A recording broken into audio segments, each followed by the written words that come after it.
Good morning students. जो आज के हम टॉपिक की बात करने वाले हैं वो टॉपिक है डी कार्बोक्सिलेशन। तो जब डी कार्बोक्सिलेशन की बात होती है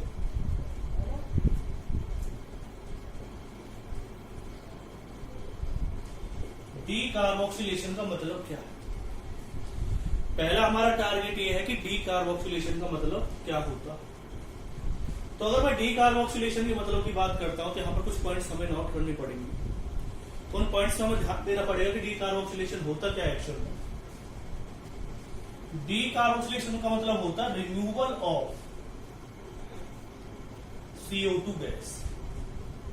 यहां पर भी हमें एक चीज याद रखनी पड़ेगी, in case of carboxylic acid. जो डी कार्बोक्सिलेशन होता है जनरली वो कार्बोक्सिलिक एसिड के केस में ही होता है। जब हम डी कार्बोक्सिलेशन की बात करते हैं तो डी कार्बोक्सिलेशन है जो जनरली वो किसके लिए होता है, कार्बोक्सिलिक एसिड के लिए होता है। औरों के केस में डी कार्बोक्सिलेशन इतनी इजीली नहीं होता। अब डी कार्बोक्सिलेशन के कोई क्वेश्चंस आ रहे हैं, मैंने देखा है जैसे कि नीट एम्स में, या पहले एम्स होता था अब शायद नीट के साथ कंबाइन कर दिया है, और बाकी मेंस की अगर हम बात करते थे वहां पर भी क्वेश्चन आते हैं डी कार्बोक्सिलेशन की। जो डी कार्बोक्सिलेशन की क्वेश्चन है वो किस तरह से आपके होंगे। तो जब हम डी कार्बोक्सिलेशन की बात करते हैं तो वहां पर कहीं ना कहीं एक पॉइंट हमारे माइंड में ये आता है कि जो डी कार्बोक्सिलेशन है उसका मतलब क्या होगा, रिमूवल ऑफ CO2। और जब रिमूवल ऑफ CO2 की बात होगी तो वहां पर कुछ पॉइंट्स हमारे माइंड में क्लियर होने चाहिए। तो उन्हीं पॉइंट्स के बारे में हम डिस्कस कर लेते हैं कि क्या मतलब है क्या नहीं, कहां पर डी कार्बोक्सिलेशन स्लो होगा, कहां पर फास्ट होगा। तो हम कुछ पॉइंट्स की बात करेंगे। पहला तो है बीटा कीटो एसिड, इसमें डी कार्बोक्सिलेशन फास्ट होता है। दूसरा अगर हम बात करें कि किस में डी कार्बोक्सिलेशन फास्ट होगा तो मैं बता देता हूं, जैम डाई कार्बोक्सिलिक एसिड में फास्ट होता है।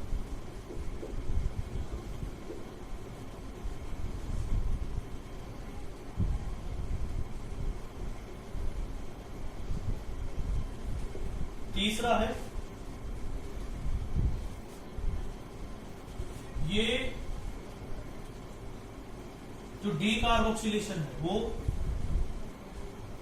Beta alpha unsaturated,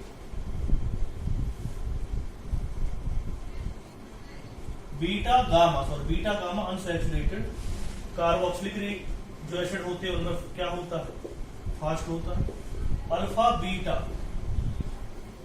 unsaturated carboxylic acid में भी फास्ट होता है। अब प्रोडक्ट क्या बनेगा इसमें वो हमें देखना। एक चीज और भी है, जो विसेनल डाई कार्बोक्सिलिक एसिड होते हैं उसमें भी ये फास्ट होता है। अब बात करेंगे कि क्यों और किस तरह से फास्ट हो गए, इसी के बारे में आज का डिस्कशन है। तो जब हम आज के डिस्कशन की बात करते हैं तो सबसे पहला जो इंपोर्टेंट पॉइंट है वो हमारे माइंड में आना चाहिए। वो कौन सा पॉइंट है कि किस तरह से इसमें रिएक्शन फास्ट होती है। बीटा कीटो कार्बोक्सिलिक एसिड कह सकते हो आप इसे। तो कुछ पॉइंट्स हैं कि भाई किसमें फास्ट होगा, किस तरह से फास्ट होगा, क्या ऐसी इसमें कंडीशंस होती है इसमें कार्बोक्सिलिक एसिड का जो डी कार्बोक्सिलेशन है, जो CO2 का रिमूवल है वो फास्ट होता है। तो इसी के बारे में डिस्कस करेंगे।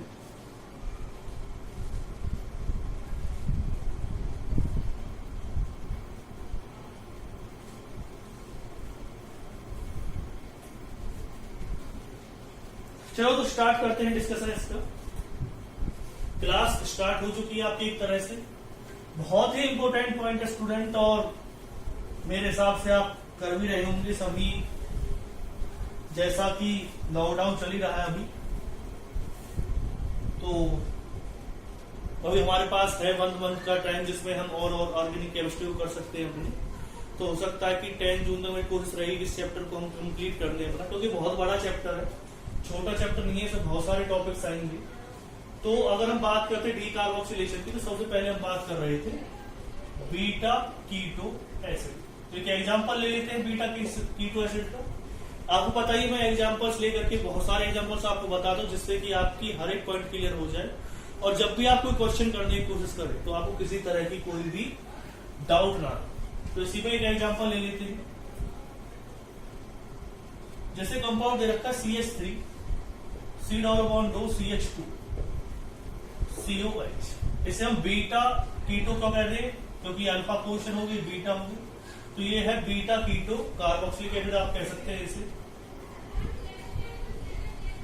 ये रिएक्शन एक स्टेप में होती है, लेकिन यहां पर बनती है ट्रांजिशन स्टेट। वो ट्रांजिशन स्टेट ही हमारे लिए बहुत ज्यादा जरूरी है, क्योंकि वो ही हमें सब कुछ बताएगी इस रिएक्शन के बारे में। एक्चुअली होता क्या है, जो आपने रखा CH3 C डबल बॉन्ड 2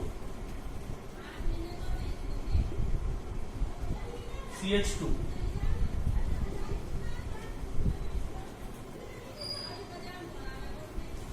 ये एक ट्रांजिशन स्टेट है।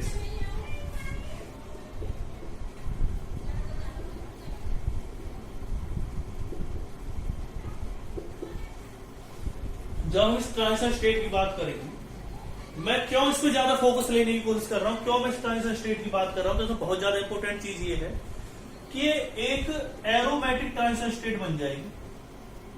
Aromatic transition state. अब बात आती है ऐसा क्यों होता है। इसमें 2 इलेक्ट्रॉन्स का क्या होगा, डीलोकलाइजेशन होगा। कितने मेंबर गिरेंगे, 1 2 3 4 5 6 6 मेंबर साइक्लिक रिंग बनेगी इसमें। इसलिए ये रिएक्शन फास्ट होती है। और आप कहेंगे सर इसमें 2 इलेक्ट्रॉन का ट्रांजिशन किस तरह से होगा, तो वो देखिए, देखो ये 2 इलेक्ट्रॉन्स इधर जा सकते हैं, ये 2 इलेक्ट्रॉन्स इधर जा सकते हैं इस वाले कार्बन के पास, और ये वाले 2 इलेक्ट्रॉन जा सकते हैं। तो आप देख रहे हैं इन साइक्लिक रिंग 2 इलेक्ट्रॉन्स एक पोजीशन से दूसरी पोजीशन पर इजीली क्या हो रहे हैं, डीलोकलाइज हो रहे हैं। तो यही इसका जो मेन फोकस है वो इसी बात पर है कि किस तरह से इसमें 6 इलेक्ट्रॉन का डीलोकलाइजेशन होगा। तो ये पॉइंट्स आपको नोट कर लेने हैं। अब होगा क्या, इसके बाद जो प्रोडक्ट बनेगा, प्रोडक्ट देख लीजिए। प्रोडक्ट बनेगा इसका CH3 C double bond 2 CH3, और साथ में क्या बाहर निकलेगा, CO। सॉरी, अभी जो प्रोडक्ट बनेगा बीच वो बनेगा ये। नोट डाउन करिए, फिर मैं आपको आगे के लिए इसकी पोजीशन बताता हूं क्या क्या कंडीशन है इस पर।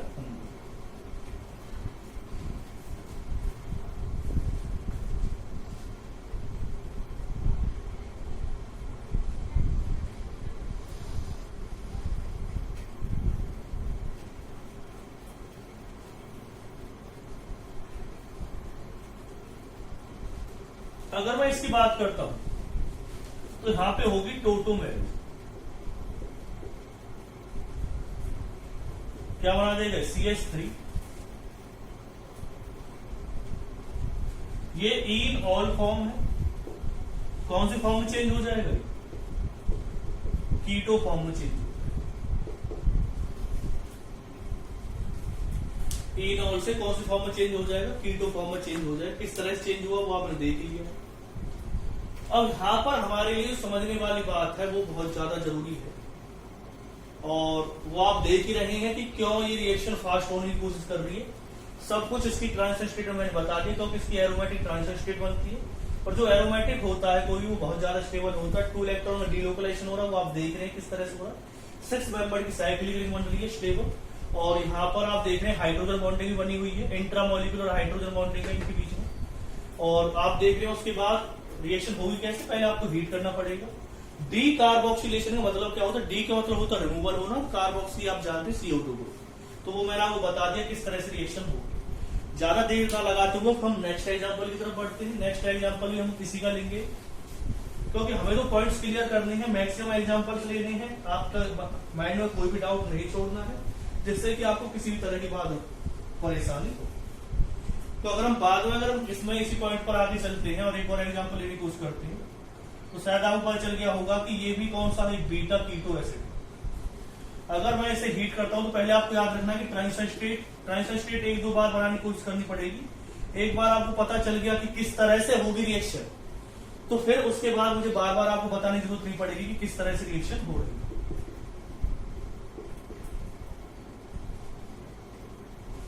ये इसमें कंपाउंड बना, इसे अगर आप हीट करेंगे तो ज्यादा टाइम आपको लगेगा नहीं। हीट करने के बाद क्या बनेगा प्रोडक्ट वो समझ लीजिए। आप जानते हैं ये वाला बॉन्ड जाएगा यहाँ पे, ये वाला बॉन्ड जाएगा यहाँ पे, और ये वाला बॉन्ड जाएगा यहाँ। तो शुरू में तो जो प्रोडक्ट बन रहा है पीछे वो बनेगा ये वाला, और साथ में क्या बाहर निकलेगा CO। लेकिन जल्दी आप समझ जाएंगे कि इसमें क्या बन जाएगा, टोटोमेरिज्म होने वाली है, तो इसमें क्या हो जाएगी, टोटोमेरिज्म।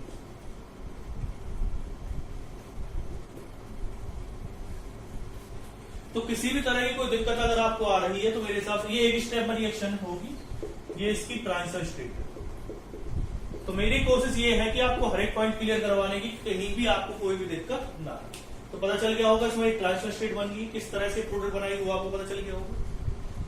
नेक्स्ट पॉइंट पर अगर हम इसमें आते हैं,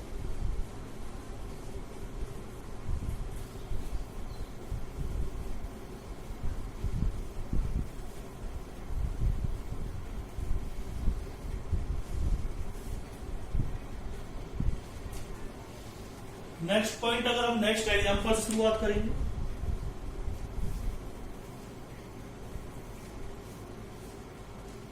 तो नेक्स्ट एग्जांपल कौन सा है,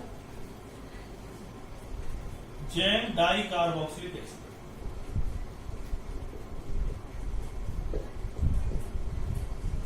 तो इसमें क्या आएगा, COH, CH2COH, ये आपको दे रखा है कंपाउंड, किस तरह से रिएक्शन होगी वो देख लीजिए एक बार।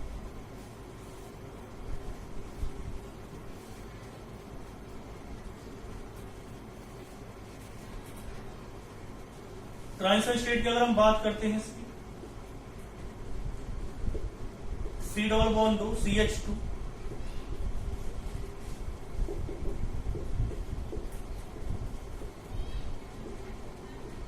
फिर वो ये वाला बॉन्ड यहां पे जाएगा, वाला बॉन्ड यहां पे, ये वाला बॉन्ड। तो एक चीज आपको याद रखनी, क्या क्या ये क्या है इसकी ट्रांजिशन स्टेट है। 6 मेंबर क्या बन रही है, साइक्लिक रिंग बनेगी। 2 इलेक्ट्रॉन का क्या हो रहा है, डीलोकलाइजेशन हो रहा है, और एरोमेटिक ट्रांजिशन स्टेट।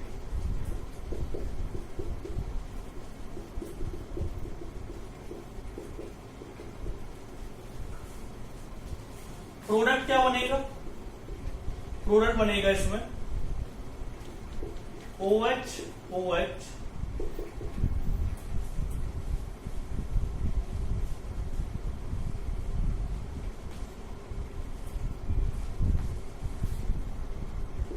फिर क्या होगा, इसमें टोटोमेरिज्म होगा,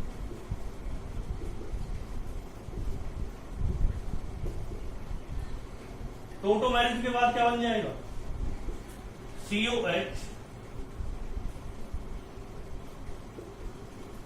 CH3, और साथ में क्या बाहर निकलेगा, CO, या आप यहां पे CO2 लिख सकते हो।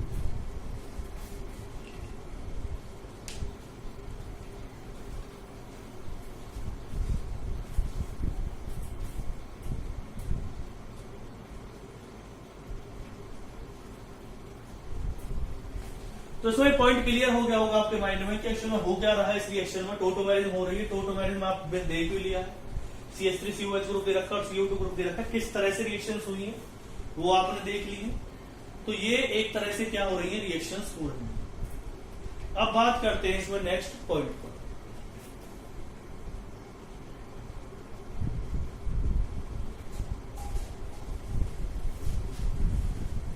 एक और एग्जांपल लेकर के थोड़ी सी कंडीशंस को मैं आपके सामने क्लियर कर देता हूं।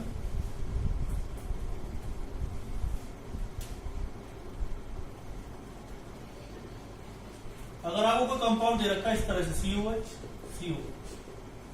इसे आपने हीट किया, हीट करने पर क्या बना देगा, COH बना देगा।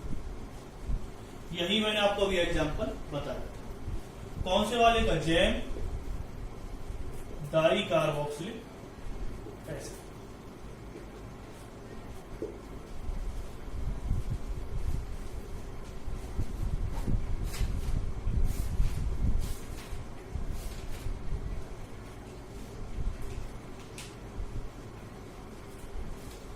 फिर कौन सी गैस बाहर निकलेगी, CO2 गैस। नेक्स्ट पॉइंट पर आ जाते हैं, आपको पता चली गया है।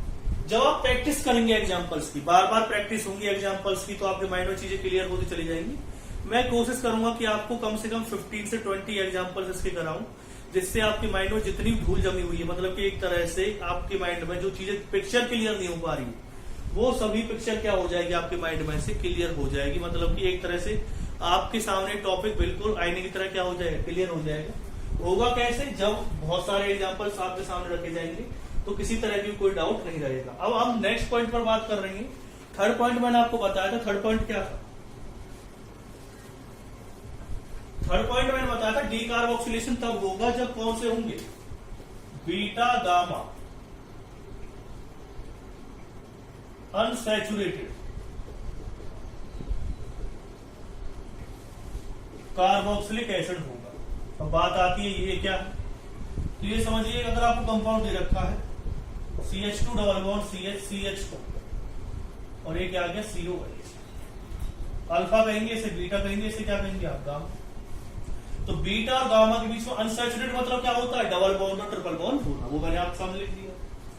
किस तरह से रिएक्शन होगी, पहले आपको वो याद रखना कि सभी क्या बनेगी, एक ट्रांजिशन स्टेट बनेगी।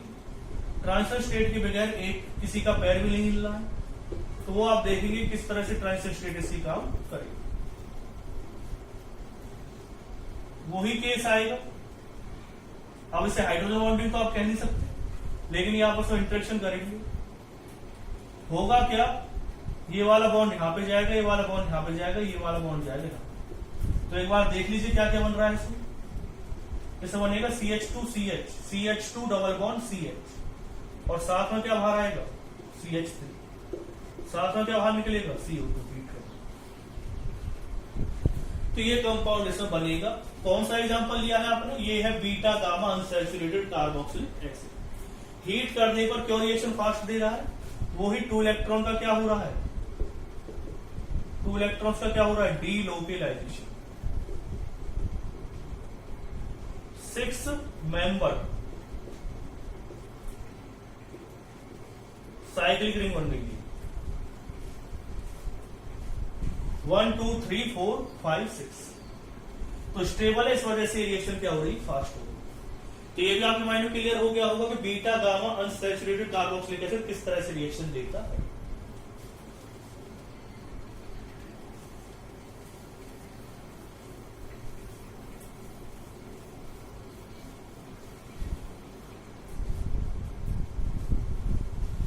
फिर मैंने बताया था अल्फा बीटा अनसैचुरेटेड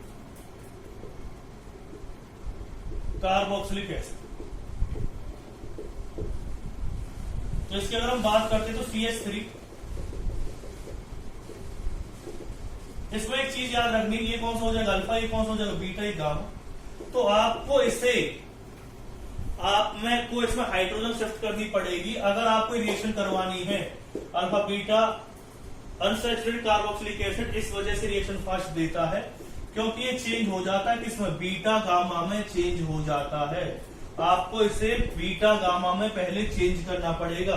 अगर आपने अल्फा बीटा के हिसाब से करी तो रिएक्शन इतनी स्मूथली आपकी समझ में नहीं आएगी, लेकिन अगर आपने उसे बीटा गामा में चेंज कर दिया तो वो रिएक्शन आपको इजीली क्या आ जाएगी, समझ में आ जाएगी। तो आप कोशिश करिए किसमें आपको चेंज करना है, इसे चेंज करना पड़ेगा आपको बीटा गामा में पहले रिएक्शन कराने से पहले, मतलब अपने आप चेंज हो जाएगा वो। हीट करेंगे आप इसे तो रिएक्शन मैंने आपको ऑलरेडी करवा दी है, तो मैं बार बार रिपीट नहीं कर रहा हूं, डायरेक्ट प्रोडक्ट लिख रहा हूं आपके सामने, इसमें ही बन जाएगा। और साथ में क्या बाहर निकलता है, CO2। देखो सब कुछ ट्रिक के हिसाब से भी हो सकता है, ट्रिक भी आपको समझ में आ जाएगी। बाकी आप देख लीजिए इसमें से क्या बाहर निकल रहा है, CO2 गैस बाहर निकल रही है, हाइड्रोजन इसके साथ अटैच हो रहा है। यहाँ पर मैं 2 लगाना भूल गया था, वो आपको वही लगा। तो यहाँ पे क्या आ जाएगा, CO2 गैस बाहर निकलेगी, हाइड्रोजन इसके साथ अटैच हो जाएगा।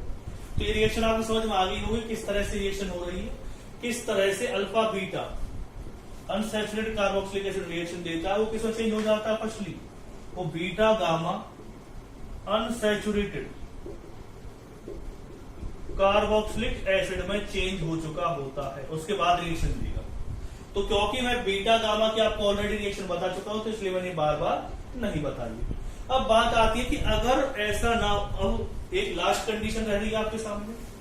देखो अभी तक तो क्या हो रहा था, CO2 गैस बाहर निकल रही थी, लेकिन जो अगला वाला डीकार्बोक्सिलेशन की अगर मैं बात कर रहा हूं उसमें CO2 गैस बाहर नहीं निकलेगी, उसमें जो बाहर निकलेगा वो बाहर निकलेगा वाटर। तो याद रखना कि ये डीकार्बोक्सिलेशन की रिएक्शन नहीं है, लेकिन ये इंपॉर्टेंट रिएक्शन है, तो इसलिए मैं साथ साथ बता रहा हूं। जैसे ये कंपाउंड आपको दे रखा है, इसकी अगर आप डी कार्बोक्सिलेशन तो कर नहीं सकते, क्योंकि मैं आपको बता रहा हूं कि इसमें क्या केस है, विसेनल, क्या एग्जांपल लिया आपने, विसेनल डी कार्बोक्स विसेनल डाई कार्बोक्सिलिक एसिड। तो हम इसमें क्या कह रहे हैं, इसमें होगा डिहाइड्रेशन। किसकी बात कर रहे हैं, इसमें क्या नहीं होगा, डी कार्बोक्सिलेशन नहीं होगा। अब बात आती है डिहाइड्रेशन है क्या एक्चुअल में, डी का मतलब क्या होता है, निकलना, हाइड्रेशन मतलब क्या होता है, वाटर। तो आप देखेंगे कि इसमें क्या बाहर निकलेगा, C डबल बॉन्ड दो, C डबल बॉन्ड दो, क्या आ जाएगा इसमें, ऑक्सीजन अटैच होगा, बाहर क्या निकल जाएगा, H और OH, यानी कि वाटर को आप बाहर निकाल सकते। और भी एग्जांपल आप इसके लिए ले सकते हैं, जैसे आपने लिया, इसका नाम है थैलिक एसिड, जैसे आपने हीट किया, क्या बाहर निकलेगा, वाटर।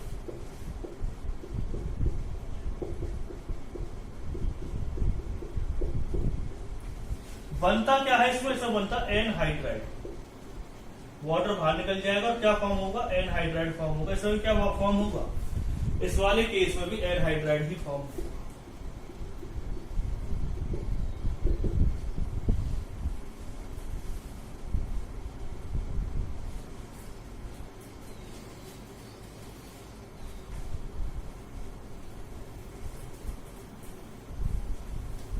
इसका नाम थैलिक एनहाइड्राइड रहेगा, आप ले सकते हैं थैलिक एनहाइड्राइड। एक चीज और भी है जो एनसीईआरटी में भी है क्वेश्चन, एक्चुअली अगर आपको इस तरह से कोई ग्रुप दे रखा है CH3COH, और उसे अगर आप हीट करते 2 मोल ले रखे हैं और इसमें साथ में क्या लिया हो, P2O5, इसे याद रखना है, यह एक डिहाइड्रेटिंग एजेंट होता है। अगर आपको कोई भी ऐसा कार्बोक्सिलिक एसिड दे रखा है, अगर आपको एक ऐसा कार्बोक्सिलिक एसिड दिया हुआ है एक्चुअल में, जिसमें सिर्फ एक ही कार्बोक्सिलिक एसिड ग्रुप दिया हुआ है, 2 नहीं है, जैसे अभी तक आपने देख रखे थे कि हम विसेनल डाई कार्बोक्सिलिक एसिड की बात कर रहे थे, ये डाई कार्बोक्सिलिक एसिड नहीं है, ये मोनो कार्बोक्सिलिक एसिड है। अगर आप इसे हीट करेंगे और P2O5 लिया तो डिहाइड्रेटिंग एजेंट है। तो अगर मैं इस रिएक्शन को थोड़ा आपको समझाने की कोशिश करूं तो होगा क्या, CH3COH और CH3COH, तो इसमें से क्या बाहर निकल जाएगा, OH, या तो आप कह लीजिए एक का H बाहर निकल जाएगा, एक का क्या बाहर निकल जाएगा, OH। तो इसमें भी एनहाइड्राइड ही फॉर्म होगा। तो ये चीज आपको याद रखनी है, ये सबसे इंपोर्टेंट पॉइंट अब आ गया हमारे माइंड में। तो इसे क्या कह सकते हो आप, एसिटिक एनहाइड्राइड। तो सभी क्या बाहर निकला है, वाटर बाहर निकला, किस तरह से रिएक्शन होगी वो आपको समझ में आ गई है। ये तब काम आएगा जब आपको कोई भी क्या दे रखा है, ऐसा कंपाउंड दे रखा है जो मोनो कार्बोक्सिलिक, जैसे कि ये नेक्स्ट का एग्जांपल हो गया, ये भी मोनो कार्बोक्सिलिक एसिड का ही एग्जांपल, P2O5 आपने लिया है, डिहाइड्रेटिंग एजेंट, क्या बना देगा, C6H5 C डबल बॉन्ड 2, फिर क्या आएगा O, उसके बाद आएगा C डबल बॉन्ड 2, साथ में क्या लिखोगे आप, C6H5।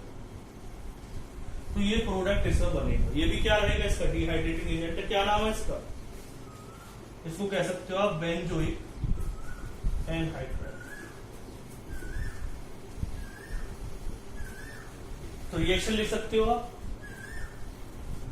ये आपको पता चली गया किस तरह से रिएक्शन होंगे। अब बात आती है इसके एग्जाम्पल्स की, जिनकी मैं बात बहुत ज्यादा तारीफ कर रहा था, मैं बहुत सारे एग्जाम्पल्स आज आपको करवाने वाला हूँ, जिससे कि आपके माइंड में कोई भी मतलब की दिक्कत ना रहे। ज्यादा से ज्यादा प्रैक्टिस होगी तो ज्यादा से ज्यादा चीज आपको समझ में आएंगी।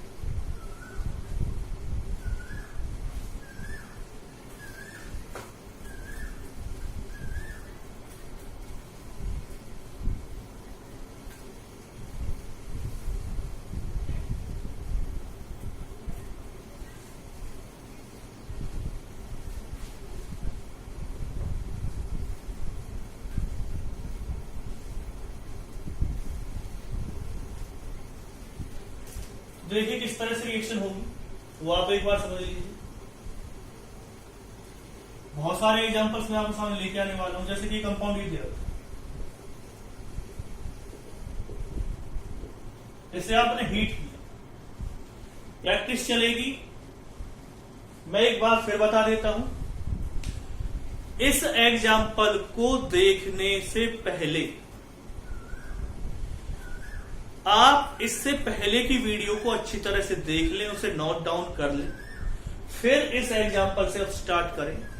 मैं इसे एग्जाम्पल ले देता हूं फर्स्ट। अगर आप इस वीडियो को देख रहे हैं तो एक चीज अपने माइंड में रखें कि यहां से वीडियो जब आप इसकी स्टार्ट होगी उससे पहले, इससे पहली वाली जो मतलब कि ये वीडियो जो यहां तक कंप्लीट हो चुकी है उसका एक एक पॉइंट आपके माइंड में क्लियर होना चाहिए। फिर आपको इन क्वेश्चंस को करने में मजा आएगा। फिर आप मेरे ऊपर भी उंगली उठा सकते हैं कि सर ने कहीं कोई गड़बड़ तो नहीं कर दी है, लेकिन आपको मैं फिर बता देता हूं यहां से पहले का जितनी चीजें मैंने आपको बताई है वो आपके माइंड में क्लियर होनी चाहिए, तब उससे आगे आप वीडियो देखें। क्योंकि हो सकता है कि अगर आपने वीडियो को अच्छी तरह से इससे पहले नहीं देखा तो उससे आगे की चीजें आपको समझ में ना आए। जैसे कि एक कंपाउंड आपको सामने दे रखा है, आप जानते हैं कि इसमें जो प्रोडक्ट बनेगा वो ये बनेगा। अब आप कहेंगे सर आप कैसे कह सकते हैं इसमें ये सब ग्रुप कहां चले गए, तो मैं आपको बता देता हूं। देखिए, आपको अभी तक की वीडियो में एक चीज क्लियर हो चुकी है कि ये दोनों क्या है, जैम डाई कार्बोक्सिलिक ग्रुप है। और jam di carboxylic group heat करने पर क्या हो जाते हैं, एक कार्बोक्सिलिक ग्रुप चला जाता है तो एक क्या बचेगा इसमें, COH ग्रुप है। फिर मैं आपको थोड़ा सा और समझाने की कोशिश करता हूं। ये आए तो जैम डाई कार्बोक्सिलिक ग्रुप है। फिर आप जानते हैं एक क्या बाहर आ गया, CO2, लेकिन ये कौन सा ग्रुप हो गया, ये हो गया बीटा कीटो कार्बोक्सिलिक एसिड। वो भी बहुत रिएक्शन फास्ट देता है। तो इसमें लास्ट में बचेगा क्या हमारे पास, यही कंपाउंड बचेगा। तो आपको जब तक यहां से पहली वाली वीडियो क्लियर नहीं होगी तब तक मैं डायरेक्ट अगर प्रोडक्ट बना देता हूं तो आपके माइंड में कंफ्यूजन रहेगी सर ने क्या किया है क्या नहीं किया। तो ये आपके माइंड में क्लियर होनी चाहिए।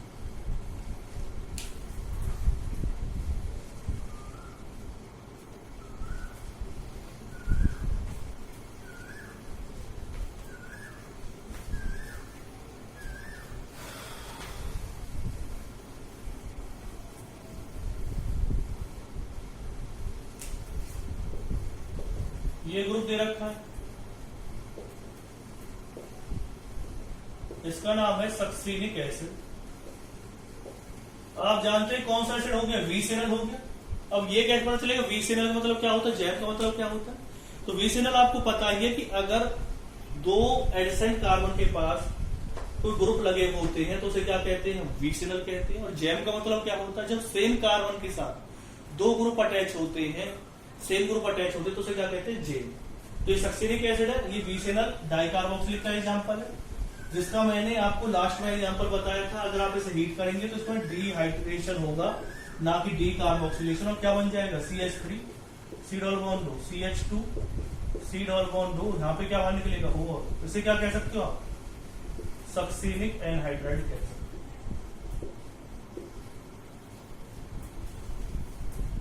फॉर्मिक एसिड जो होता है उसका डीकार्बोक्सिलेशन नहीं होता, याद रखना। फॉर्मिक एसिड का डीकार्बोक्सिलेशन नहीं होता। अब नेक्स्ट रिएक्शन की अगर हम बात करते हैं, और कोई एग्जांपल की अगर हम बात करते हैं तो और एग्जांपल ले सकते हैं आप। जैसे कि एक और एग्जांपल मैंने लिया है, ये दे रखा है, इसमें यहाँ पे COH ग्रुप दे रखा है, यहाँ भी COH ग्रुप दिया हुआ, यहाँ पे भी COH ग्रुप दिया हुआ, यहाँ भी COH ग्रुप। तो इस कंपाउंड की अगर हम बात करते हैं, अगर आप हीट करेंगे तो डायरेक्ट क्या बचेगा, ये बचेगा। 4 मोल इसके बाहर निकल जाएंगे CO2। अब मैं ये बताऊंगा नहीं आपको कि ऐसा क्या हुआ, वैसे मैं थोड़ा बता देता हूँ। जैम डाइकार्बोक्सिलिक एसिड है, ये भी जैम है, तो एक COH बचेगा, यहाँ पे एक COH, लेकिन ये क्या हो जाएंगे, बीटा कीटो एसिड भी रहेंगे। तो इस वजह से सिर्फ यही कंपाउंड बचेगा।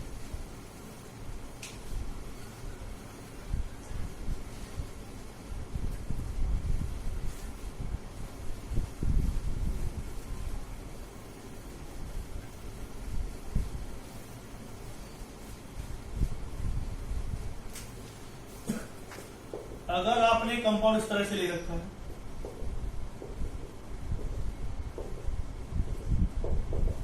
इसका नाम है मैलिक एसिड, और ये VCNL वाले केस में आ गया, आपने इसे हीट किया तो एक चीज आपको याद रखनी है, तो क्या बनेगा, एनहाइड्राइड बनेगा।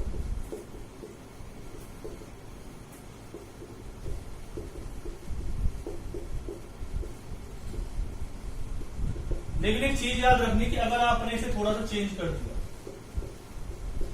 थोड़ा सा चेंज का मतलब ये है कि आपने इसे ट्रांसलेट किया।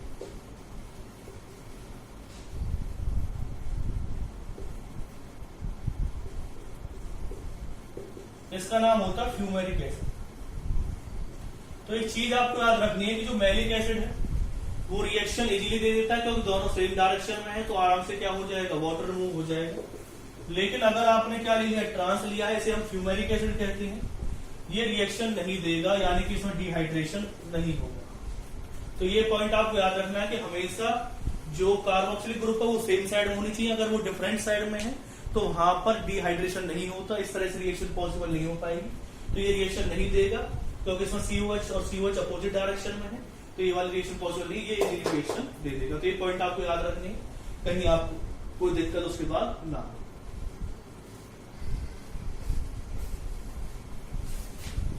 तो मेरे हिसाब से ये 4th हो गया, ये 5th हो गया। 5th एग्जाम्पल, उससे पहले 2nd और 3rd एग्जाम्पल्स थे, एग्जाम्पल्स आप देखते जा रहे हैं।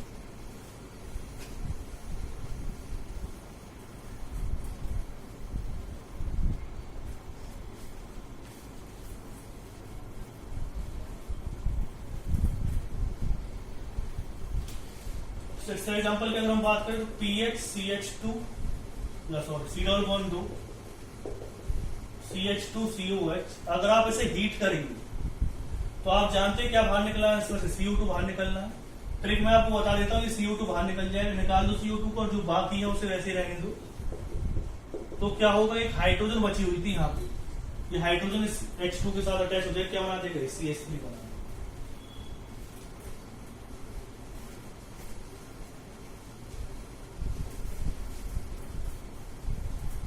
7th एग्जाम्पल की अगर हम बात करते हैं,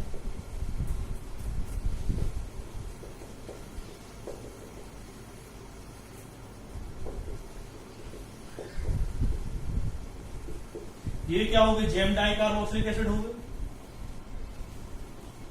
और इसमें प्रोडक्ट क्या बनेगा, ये बनेगा। आपको पता चल जाएगा किस तरह से बना है, अगर आपने इससे पहले की वीडियो देख ली है। इसमें से कितने CO2 बाहर निकलेंगे।